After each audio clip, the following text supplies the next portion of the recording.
Association of television channel owners অ্যাটকোর নবম বার্ষিক সাধারণ সভা অনুষ্ঠিত হয়েছে।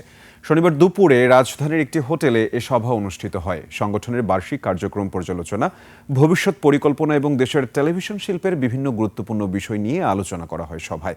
এতে সভাপতিত্ব করেন অ্যাটকোর সভাপতি ও মাছরাঙা টেলিভিশনের ব্যবস্থাপনা পরিচালক অঞ্জন চৌধুরী।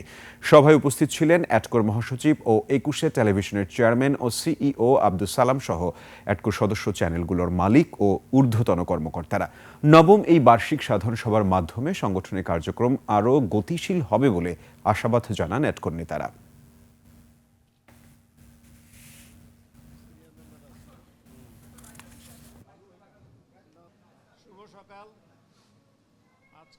আমাদের এই যে জিনিসগুলো থাকে, অডিট পাস করা, ডিরেক্টরস রিপোর্ট, তারপরে একটা মুক্ত আলোচনা, এইভাবে আমাদের এটা শেষ হবে। যেখানে আলাদা কোনো কিছু বলার বা করার কোনো সুযোগ নেই, কথা বলার।